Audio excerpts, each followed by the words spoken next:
நான் ஒரு முன்னாள் போராளி. 2.5 வருஷம் தடுப்புல இருந்து வந்தாங்க. இந்த தொழில் செய்தாலும் எல்லாமே நட்டமா தானே இருக்கு, விற்கலாது எல்லாம்.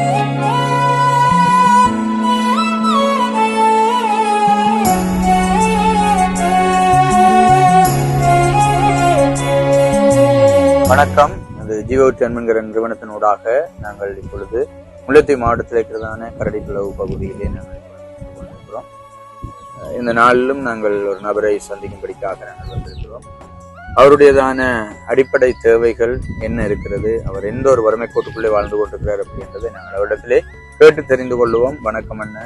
வணக்கம். உங்களுடைய பெயர் என்ன? என் பெயர் சுப்பிரமணியம் பிரேம்குமார். உங்களுடையதான சூழ்நிலைகளை நீங்க எங்களுக்கு தெரியப்படுத்துற பொழுது நாங்கள் மேற்கொண்டு உங்களுக்கு என்ன உதவி திட்டங்களை செய்யலாம் அப்படின்றது நாங்கள் யோசித்து நடைமுறைப்படுத்த முடியும். அவங்களுடைய அறிமுகப்படுத்திட்டு எவ்வளவு காலம் வாழ்றீங்க, என்ன நிலைமையில இருக்கிறீங்கன்றது நீங்க எங்களுக்கு தெரியப்படுத்தும். நான் 1986ஆம் ஆண்டு பிறந்த நான். அந்த காலத்திலிருந்து அப்பொழுது இங்கே வாழ்றோம். இந்த இடப்பெயர்வு மற்றது நான் ஒரு முன்னாள் போராளி.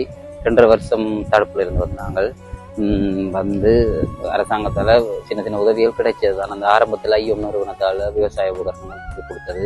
அதுக்கு பிறகு வேற ஒன்றும் இல்லை. இப்போ நான் அம்மாவும் வச்சு எங்களோட குடும்பத்தை தான் பார்க்குறேன். எனக்கு 2 பிள்ளைகள். அதோட விவசாயம் தான் செய்கிறேன் நான்.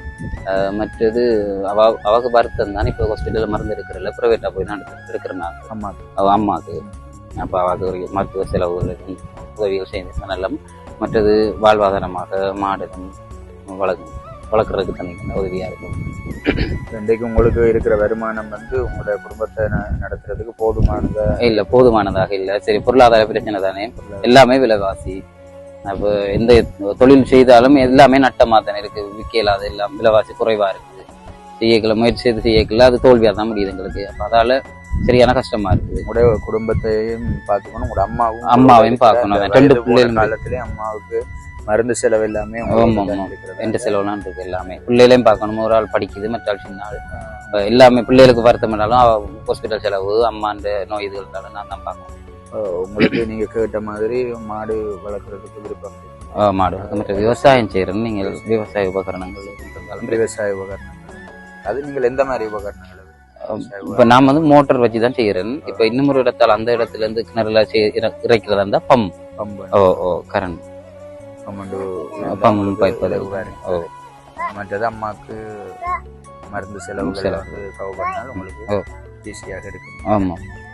எனவே புலம்பெயர் தேசத்திலே வாழுகிறதான எமது உறவுகள் ஆகிய உங்களிடத்திலே நாங்கள் இந்த காணொலியை சமர்ப்பிக்கிறோம். பலர் இந்த மாதிரியான தேவைகளோடு இன்னும் வாழ்ந்து கொண்டிருக்கிறார்கள். நீங்கள் பல வருட காலமாக ஜீவோட் அன்பென்கிற நிறுவனத்தோடு கரம் கோத்து அல்லலுறுகிறதான மக்களை நீங்கள் வாழ வைத்துக் கொண்டே இருக்கிறீர்கள். இன்னும் உங்களுடையதான உதவியை நாங்கள் எதிர்பார்த்து நிற்கிறோம். நம்முடைய தேசத்திலே வாழ்வாதாரத்துக்காக தேவைகளோடு இருக்கிறவர்கள் இன்னைக்கு சிரமப்பட்டு கொண்டிருக்கிற ஒவ்வொருவருக்கும் நாங்கள் ஒரு வாழ்க்கையிலே நாங்கள் ஒரு மாற்று வழியை ஏற்படுத்தி கொடுக்கவும், அவர்களுக்கான முன்னேற்றத்தின் பாதைகளை அமைத்துக் கொடுக்கவும் நீங்கள் உங்களுடைய உதவிக்கரத்தை எங்களுக்கு நீட்டுகிற பொழுது நிச்சயமாகவே அவர்களுடைய வாழ்க்கையில ஒரு மாற்றத்தை ஏற்படுத்தி கொடுக்க முடியும்.